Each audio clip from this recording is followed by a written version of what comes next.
En el nombre del Padre, y del Hijo, y del Espíritu Santo. Amén. Ven Espíritu Santo y llena los corazones de tus fieles, y enciende en ellos el fuego de tu amor.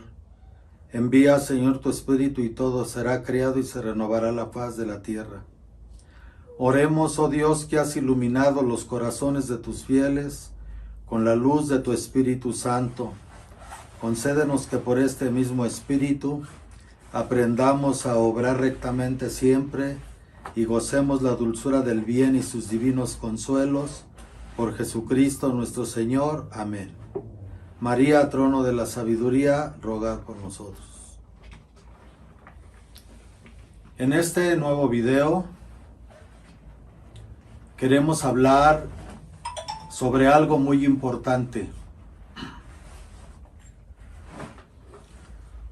Estamos en una situación espiritual difícil y muchos obispos posconciliares, lo mismo que muchos sacerdotes posconciliares, con los últimos sucesos de los últimos papas, sobre todo de Bergoglio, han empezado a pasar por un proceso por el que los grupos verdaderamente tradicionalistas pasaron en los años siguientes al Concilio Vaticano II.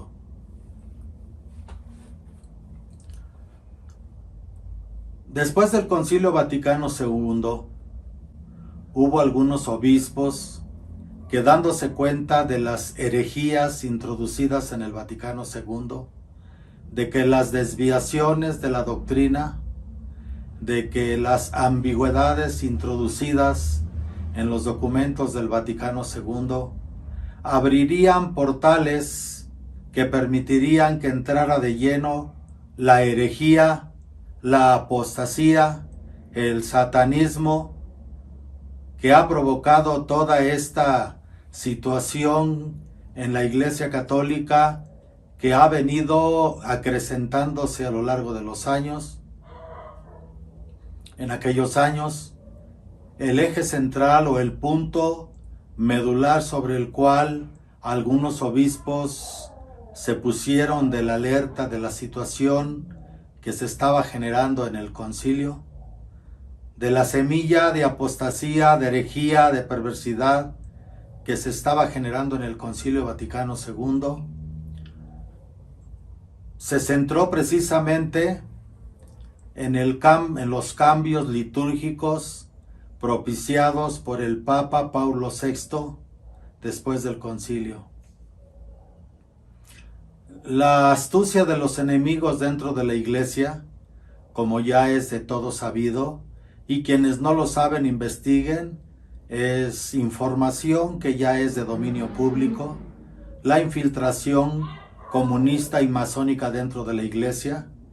que ha llevado y ha desarrollado sus planes de una manera muy eficaz, de una manera muy profunda, que ha llevado a la situación actual de la Iglesia y de la espiritualidad de la Iglesia en el mundo. En aquellos años, el Papa Pablo VI fue el que pidió u ordenó que se instaurara una nueva misa, que se reformara el rito de la misa. Para esto llamó a 6 pastores protestantes de diferentes denominaciones, a cargo de un hereje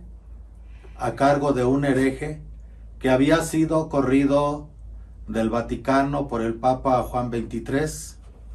y que misteriosamente regresó al Vaticano y después del Vaticano durante el concilio. Este grupo, y no especialistas en teología, y no especialistas en liturgia, y no especialistas verdaderamente fieles a la doctrina de 20 siglos y a la tradición litúrgica de 20 siglos, estos, y no los verdaderos especialistas de la Iglesia, fueron los que trabajaron en la instauración del Novus Ordo Missae, ¿Les suena la palabra? Novus Ordo Mise. ¿Les suena la palabra? Novus Ordo Seclorum. No, nuevo orden de siglos, o de ciclos también, como dicen los billetes de dólar norteamericanos, o el nuevo orden mundial. En aquellos años, cuando ya estaba la reforma de la misa para próximamente instaurarla en las lenguas de cada nación, el Papa, el cardenal Alfredo Ottaviani y el cardenal Becchi hicieron un examen crítico de toda la nueva estructura de la liturgia del Novus Ordo Mise. En el internet pueden encontrar esta documentación de el cardenal Alfredo Ottaviani y el cardenal Becchi. Búsquenlo como examen crítico al Novus Ordo Mise o a la nueva misa. Y después de un examen profundo, concienzudo, desde la fe, desde la tradición, desde la doctrina de 20 siglos, le hicieron la advertencia al Papa Pablo VI que el establecimiento de este nuevo rito de la misa era absolutamente peligroso,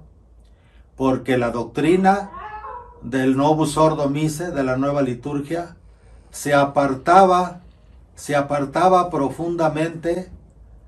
impresionantemente se apartaba de la doctrina católica sobre el santo sacrificio de la misa.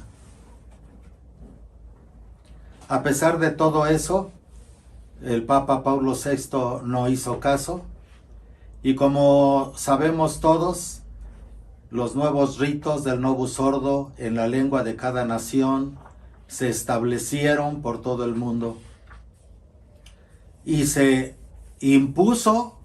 obligatoriamente el celebrar este nuevo rito de la misa a toda la iglesia.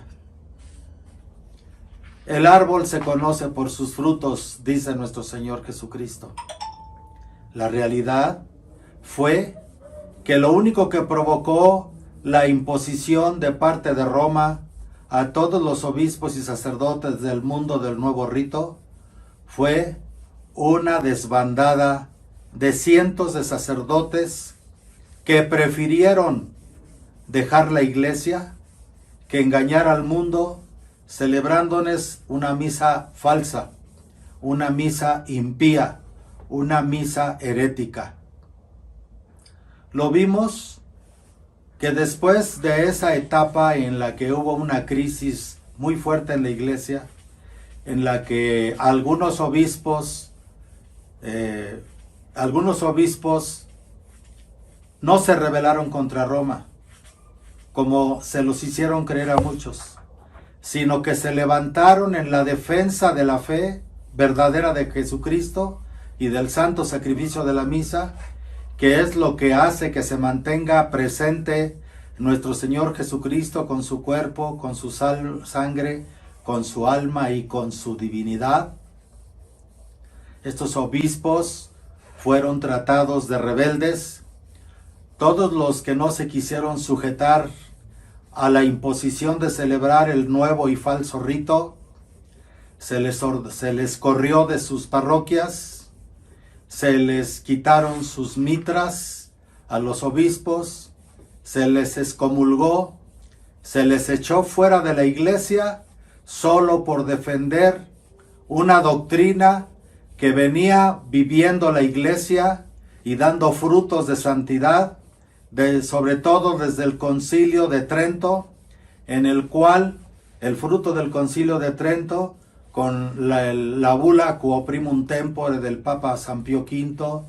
donde después de una restauración de todo lo más antiguo, quedó establecido el rito llamado tridentino, o el rito de San Pío V, que no fue otra cosa sino la expurgación de todos los misales que en 1570 el Papa San Pío V hizo. antes de 1570, ya había muchas injerencias de añadiduras que a lo mejor por la piedad de algunos obispos o la piedad de algunos teólogos fueron siendo injertadas en el rito de la misa, que aunque en lo esencial no variaba, pero sí ponías en peligro a lo largo de los siglos si eso continuaba la validez de la misa. El Papa San Pío V pues mandó que se examinaran todos los misales y solo se dejara lo más antiguo, lo que realmente entronca con los apóstoles, con las costumbres más antiguas de la Iglesia, con la tradición verdaderamente sagrada, litúrgica dentro de la Iglesia. Sin embargo, había muchos ritos que tenían algunos 200, otros 300, otros más años, y el Papa San Pío V ordenó que se respetaran esos misales, que todos los ritos que se habían contaminado se retiraran de la circulación. Se ordenó que se dejara de celebrar la misa así, y solo quedaban en pie aquellos ritos que tuvieran una mayor antigüedad a 500 años. Y de lo más antiguo, estudiado en profundidad doctrinalmente, teológicamente, ritualmente, es como queda lo que conocemos como la misa tridentina, la misa apostólica que siempre les he indicado yo. Bueno, esta misa fue decretada a perpetuidad por el Papa San Pío V en la bula Quo Primum Tempore, que bajo carácter de ex cátedra ordena que nadie ni nadie con ningún grado ni autoridad podría después de él modificar el rito de la misa. Quizá proféticamente sabía, inspirando el Espíritu Santo al Papa San Pío V,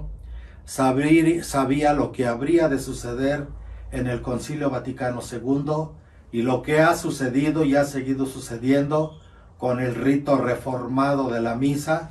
que verdaderamente hizo inválido el sacramento de la Eucaristía. Durante muchos años, los misales del Novus Ordo, para quien tenga esos misales, es muy fácil comprobar que las palabras de la consagración están alteradas, están mal traducidas, no tienen el significado verdadero. Y bueno, la misa de San Pío V quedó como ex cátedra. Esta misa no tiene error. No tiene error en ningún sentido. No tiene puertas para la herejía, para la apostasía, para una interpretación protestante de la Eucaristía. Nada. La misa de San Pío V es perfecta. Y si ya había una misa perfecta, ¿por qué instaurar ahora con el Novus Ordo una misa que estaba sujeta a imperfecciones, a reinterpretaciones? Ya que como muchos grupos protestantes y ecuménicos de ese tiempo, 1967, 68, que fue cuando se empezó el Novus Ordo Missa en todos los templos, donde se quitaron los altares y se les puso una mesa de frente, donde un domingo amanecieron en todas las iglesias de toda la cristiandad, ya no los altares verdaderos del sacrificio eucarístico, sino las mesas protestantes al estilo de Lutero, de Cranmer y de Zwinglio, donde el sacerdote se volvía el centro y haciendo el rito de frente, con todo cambiado. ¿Qué es lo que ha hecho? Que haya entrado muchas reinterpretaciones. Ya en aquel tiempo, algunos grupos protestantes o ecuménicos como los de Taizé decían que podían usar con toda libertad los misales con los que la Iglesia Católica celebraba el Novus Ordo Missae, porque ya no había en ellos nada que pudiera decir que Jesús estaba en la Eucaristía, y que en nada esta nueva misa contradecía las doctrinas protestantes que dicen que el pan y el vino de lo que ellos llaman la Santa Cena era solamente un símbolo. Y esto es lo que ha traído a lo largo de los siglos una gran situación de apostasía y herejía dentro de la iglesia. En esos años, yo estaba chico, me acuerdo que en México sobre todo hubo una gran lucha. Grupos tradicionalistas, disque tradicionalistas, defendiendo las reformas del concilio, y muchos sacerdotes tratando de mantenerse en la doctrina de 20 siglos. Obispos de la altura espiritual, moral y teológica y doctrinal de Monseñor Marcel Lefebvre y otros obispos como Monseñor Ningo Dintuk fueron excomulgados, fueron vilipendiados públicamente, fueron criticados públicamente, solamente por mantenerse fieles a la doctrina del Concilio de Trento y hasta el Concilio Vaticano I, donde la doctrina era incorrupta, perfecta y santa. Y su error fue defender la misa de siempre. Sacerdotes fueron corridos de sus parroquias. Sacerdotes se vieron obligados, junto con muchos fieles, muchísimos fieles que estaban conscientes de esta situación, se vieron obligados a irse a la clandestinidad. Algunos pocos de ellos, defendidos por sus feligreses, mantuvieron sus parroquias, se mantuvieron en sus parroquias, como fue el caso del padre Moisés Carmona, que después fue consagrado obispo por Ningo Dintuk, válida y legítimamente, allá en Acapulco, Guerrero. Allí él quería irse para no causar más problemas y el pueblo que estaba consciente junto con él lo defendió. Ahora en Acapulco esa iglesia es una gran catedral donde asiste muchísima gente que se ha mantenido tradicionalista en Acapulco, Guerrero. Sin contar que en ese tiempo hubo muchos sacerdotes que quedaron en la clandestinidad. A mí me tocó conocer a muchos que fueron perseguidos, fueron corridos de sus iglesias, algunos fueron inclusive golpeados, y si este no fue el único caso en México, sino en Estados Unidos y en otras partes, donde los sacerdotes que tenían el conocimiento que les habían dado en el seminario, sabían de las herejías y de los grandes peligros que en respecto a la fe, el Concilio Vaticano II, que fue solo un concilio pastoral y que después dijeron que era un concilio ecuménico, pero que al principio el mismo Juan XXIII dijo que era solo un concilio pastoral y que un concilio pastoral no tiene ni peso dogmático ni doctrinal con los concilios verdaderos. Por lo tanto, el Concilio Vaticano II ha quedado como un concilio espurio, un concilio pues hasta cierto punto inválido, porque tiene muchísimas ambigüedades los documentos, como estamos viendo esta disgregación de católicos a nivel mundial. Bueno, pues deben de saber que Monseñor Lefebvre se sostuvo hasta su muerte, dejó 4 obispos consagrados y tienen ahora cientos de sacerdotes distribuidos por toda la faz de la tierra, en Europa, en Estados Unidos, en México, en Centroamérica, en América del Sur, por doquiera. La fraternidad sacerdotal de San Pío V, aunque de alguna manera ha tratado de mantenerse fiel a Roma, a pesar de todos los desprecios y desacuerdos, porque Roma se sigue sosteniendo en mantener y apoyar la herejía, la apostasía, la corrupción de los ritos, y la corrupción de los sacramentos, pues han logrado expandirse por toda la faz de la tierra. Los grupos emanados de los obispos ordenados por Monseñor Ningo Dintug, quienes se han sostenido en el sede vacante, pero que son verdaderos obispos, por más que traten de decir ahora que el obispo Tug se retractó al final, Monseñor Moisés Carmona hizo profundas investigaciones del obispo que lo consagró, y él se enteró que la Iglesia romana, al final, debido a las enfermedades de Ningo Dintug, si no es que hasta lo drogaron para obligarlo a retractarse. La cosa es que fue una manipulación para hacerle creer al mundo que Ningo Dintug se había retractado de su convencimiento de la tradición, de mantenerse fiel a la tradición y de no aceptar a los últimos papas como papas legítimos, debido a que todos, desde Pablo VI, inclusive sobre todo a Bergoglio, han caído en algunas de sus prédicas en graves herejías, en graves doctrinas que han sido duales y hacen que se pueda reinterpretar de muchas maneras, inclusivemente heréticas o de manera de apostasía la doctrina de Cristo. Este video lo estoy haciendo solamente para que vean la obra grandiosa, cómo Dios ha estado cuidando a su iglesia. Deben de saber que todos estos grupos tradicionalistas,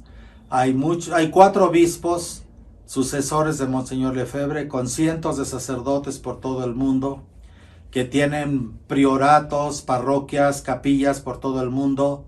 donde sin hacer proselitismo, simplemente misteriosamente, la misa tridentina tiene un atractivo poderoso y santo que hace que la gente se congregue cada vez más. Aunque yo he hablado sobre la Nueva Jerusalén, quiero decir, estos grupos no necesitaron avisos del cielo, no necesitaron mensajes de la Virgen, no necesitaron más que el saber la doctrina de siempre, conforme a la doctrina de la Iglesia de 20 siglos, y la doctrina de los santos, ya que hay muchísimos santos que profetizaron casi en detalle los acontecimientos que empezaron a desarrollarse, inclusive desde el Papa León XIII hasta el tiempo actual, y lo que está sucediendo ahora con la guerra en el Medio Oriente, con las guerras del Medio Oriente, con estos fenómenos de la naturaleza que están sucediendo, como ahora en México, con este huracán en Acapulco. Y bueno, también los grupos, los descendientes del Grupo Trento, aunque siempre, si no se cuida, muchas veces los linajes episcopales se corrompen. Hay algunos que se dicen legítimos sucesores de Monseñor Tug y no lo son. Por eso yo los invito a que busquen un verdadero linaje, así como de Carlos Duarte Costa, obispo del Brasil, que aunque tuvo sus errores, pero en cuestión de el santo sacrificio de la misa y en cuestión de la administración de los sacramentos, los que verdaderamente vienen desde ese tronco se han mantenido tanto en la doctrina tradicionalista como en la administración de los ritos sacramentales, con el rito aprobado por la Iglesia durante muchos años, durante cientos de años, antes del Concilio Vaticano II, el Pontifical Romano Antiguo, donde se tiene la certeza que los obispos son verdaderos obispos y los sacerdotes son verdaderos sacerdotes. Entonces, esto lo hablo porque ahora los de la Nueva Jerusalén, el grupo que ha caído en la herejía, que ha caído en las falsas doctrinas de los falsos videntes que han llegado después de la única y verdadera vidente que le habló a la Virgen, que fue doña Gavina Romero, y el padre Nabor, pero desgraciadamente el padre Nabor, inclusive en vida, doña Gavina dijo que el padre Nabor iba a tener esas pruebas con los falsos videntes y que había todas las probabilidades de que él aceptara a los falsos videntes. Cuando eso sucediera, ese lugar de apariciones iba a entrar en crisis como lo está ahora. Donde se adora, donde se le venera y se le rinde culto a una muñeca demoníaca, a la que veneran, a la que le dan culto, a la que le dan veneración, a la que inclusive dice mucha gente que les ha hecho milagros, obviamente prodigios de Satanás indudablemente, porque todo eso es contrario a la doctrina de la iglesia. Ellos ahora en sus publicaciones han dicho que son los únicos sacerdotes válidos y aceptados por Dios. Según los mensajes de la falsa vidente Catalina actual, ellos dicen ahora que son los únicos sacerdotes válidos y aceptados por Dios. Pues eso es una mentira,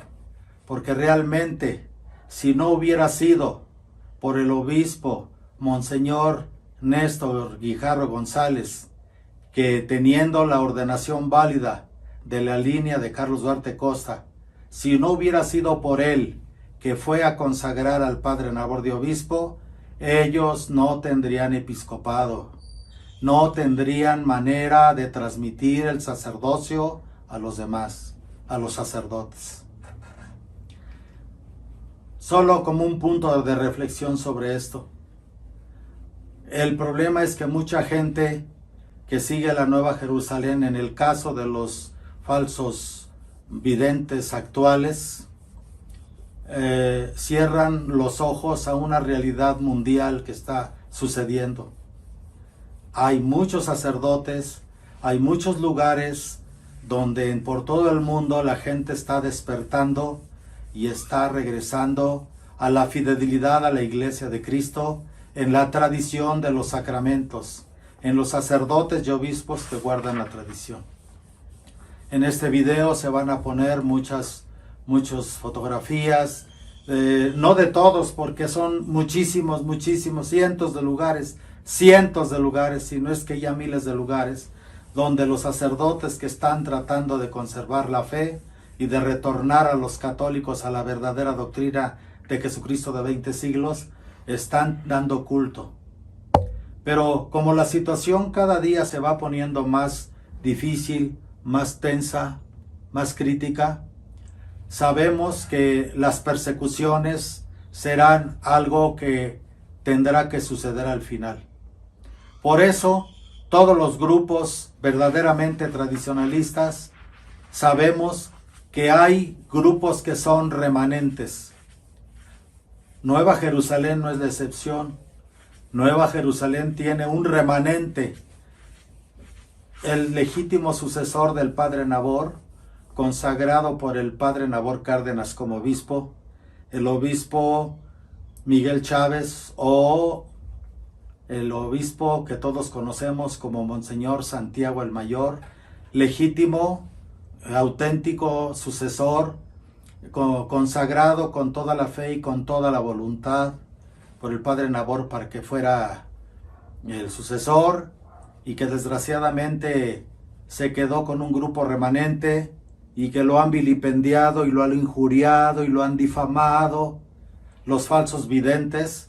que dicen que la Virgen dice que es un demonio, que es un hombre malo, cuando realmente todos los que lo conocemos, tantos los que lo reconocemos como los que lo atacan, sabemos que si hay alguien que no tiene cola que le pisen, que tiene una vida recta, que tiene una vida santa, que tiene una vida que no hay nada que echarle en cara, a lo mejor defectos en el gobierno, en el gobierno eclesiástico, que no es muy buen organizador, pero no en cuestiones ni morales, ni doctrinales, ni teológicas, ya que en estos terrenos el obispo Santiago el Mayor se mantiene fiel a la Iglesia de 20 siglos, tal como lo aprendió de la Santísima Virgen María del Rosario, Madre de Dios y Abogada de Pecadores, tal y como se lo advirtió la vidente Mamá Salomé durante los 7, 8 años que la Virgen le estuvo hablando y que ella habló con Santiago, y la fidelidad a la fe de la doctrina de la Iglesia es algo visible y tangible en el obispo Santiago el Mayor, que junto con otros sacerdotes que están luchando por su santificación, porque todos vamos en este camino duro para alcanzar nuestra salvación eterna y la santificación del alma, se han mantenido junto con él y muchos fieles de muchos lugares de México y también de Estados Unidos, fieles a la doctrina verdadera de la Iglesia, a la tradición. Es un grupo remanente. Este grupo de Santiago el Mayor no tiene el menor interés en darse a conocer o en propagarse ni siquiera por los medios, aunque yo, contraviniendo un poco eso, lo he dado a conocer en este canal, porque hay que hacer justicia a quien justicia merece, hay que hacer honor a quien honor merece, pero Santiago Mayor, como un servidor, doña Gavina en aquel tiempo nos dijo cómo tendríamos que actuar cuando llegáramos a estos tiempos. La Virgen no quería aspavientos, no quería fama, no quería nada de eso. Por eso ella dio su enseñanza y su educación durante los 7 primeros años de mensajes, y ella quería que así se viviera, que así se siguiera su palabra. De la misma manera, los grupos de Monseñor Lefebvre saben que tienen sus remanentes, saben que cuando empiece la persecución, quizá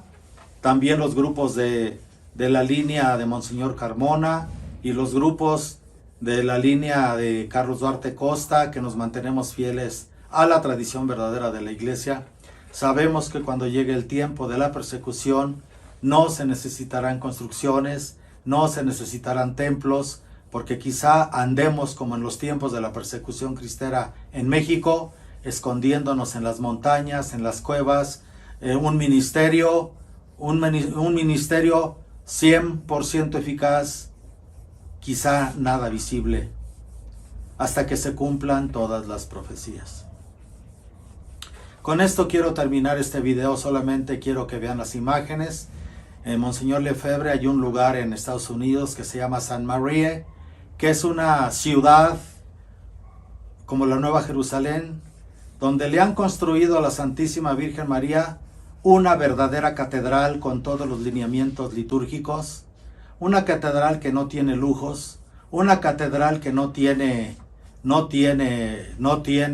lujos, no tiene excesos, es muy sobria, porque ahí lo que se ha buscado es lo verdaderamente litúrgico, lo verdaderamente funcional, lo verdaderamente sacramental, como así eran las catedrales, sobre todo las primeras catedrales antiguas, sobre todo inclusive antes de las catedrales góticas. Allí hay un pueblo en Estados Unidos que se llama Saint Marie, donde todos los habitantes son católicos, hay escuelas católicas, los niños, los jóvenes, allá hay escuelas primarias, secundarias, preparatorias, universidades verdaderamente católicas, donde se están instruyendo y preparando, no nada más en cuestión de fe, sino también en desarrollar una labor profesional con diferentes profesiones en la tierra, pero con una moral y con códigos de moral, con códigos de honor, con códigos de fe para el mundo entero. La Fraternidad de San Pío V tiene seminarios en varias partes del mundo y con una gran cantidad de vocaciones. Realmente los grupos tradicionalistas, así como los de Moisés Carmona, tienen también seminarios en Hermosillo y en otras partes, y otros grupos como nosotros tenemos nuestros lugares para preparar sacerdotes, con una abundancia de vocaciones que no existe dentro de inclusive dentro de los modernistas. Cada día hay menos vocaciones, cada día hay menos sacerdotes, y bueno, la formación sacerdotal verdadera hace que haya menos o ningún escándalo en relación a temas de moral, a temas de fe, a temas de doctrina y mucho menos a temas de liturgia. Entonces, junto con este video que yo quiero que ustedes contemplen, vean que efectivamente aunque los sacerdotes que están bajo la obediencia de los falsos videntes actuales de Nueva Jerusalén enseñando falsas doctrinas y mentiras, eso no quiere decir que la Virgen no esté ahí. Yo sigo diciendo, vayan, la Virgen está ahí. Ahora ya no hay tanta intimidad con la Santísima Virgen María. Cualquiera que vaya ahora a la Nueva Jerusalén y entre a lo que le llaman la catedral, pues van a ver que la verdadera, para los que realmente buscan lo espiritual, va a ser muy difícil que logren tener intimidad ahí con la Santísima Virgen María. Hay muchas razones que solo hasta que ustedes vayan y vean, lo verán. La única manera en que creo que puede haber intimidad con la presencia real de la Santísima Virgen en Nueva Jerusalén, con María del Rosario, Madre de Dios y abogada de pecadores, es que vayan y no pongan sus ojos en todo eso que le pusieron, que ella nunca lo quiso, en todo eso que le pusieron, que ella nunca lo quiso. Inclusive ahora en este año hubo críticas muy fuertes de gentes de los alrededores, inclusive de mismo Puruarán. Yo hablé con gente de Puruarán, porque cómo es posible que la gente de Nueva Jerusalén, viviendo con tanta pobreza y con tanta necesidad, los sacerdotes que están bajo los gobiernos de los nuevos videntes, hayan gastado, a mí me habían dicho que la corona que le pusieron costó 3 millones de pesos. Otros dijeron que la corona costó 4 millones de pesos. Eso la Virgen no lo quería. Por eso hacen todo lo posible por ocultarle a la gente que ahora va los 7 primeros años de mensajes de la Santísima Virgen. Porque quien lea los verdaderos mensajes de la Santísima Virgen, allí está profetizado que ella no quería corona, que ella no quería catedral, que ella no quería lujos, por razones absolutamente espirituales, absolutamente materiales. Con esto realmente están contradiciendo toda la doctrina de la Santísima Virgen, que a través de los santos, a lo largo de la historia de la Iglesia, a través de los mensajes de la Virgen, principalmente los aprobados, La Salette, Francia, Lourdes, Francia, Fátima, Portugal, Garabandal, España, Akita, Japón y otros muchos lugares de apariciones que contradicen esto. La Virgen en todos los mensajes ha hablado de que la espada de Damocles está sobre nosotros, los obispos y los sacerdotes, por nuestro amor al dinero, por nuestro amor a los placeres de la carne, por nuestro amor a la fama y al poder. Verdaderamente abramos los ojos, amados hermanos. Estamos en tiempos proféticos, estamos en tiempos muy difíciles y es tiempo solamente de trabajar en destruir nuestro ego, nuestro orgullo, nuestros vicios y en retornar en arrepentimiento, conversión, penitencia, oración y sacramentos a la doctrina de la Iglesia, una, santa, católica y apostólica, tal como Jesucristo nos las dejó. Así sea. Hail Mary, full of grace, the Lord is with thee. Blessed art thou among women, and blessed is the fruit of thy womb, Jesus. Holy Mary, Mother of God, pray for us sinners now and at the hour of our death. Hail Mary, full of grace, the Lord is with thee. Blessed art thou.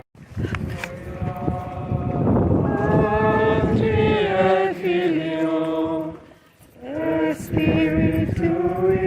Sancto, sticulat in principio, et nunc et semper, et in saecula saeculorum. Amen. Forgive us our sins, save us from the fires of hell. Lead all souls to heaven, especially those in most need of thy mercy.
When earth's life is ended,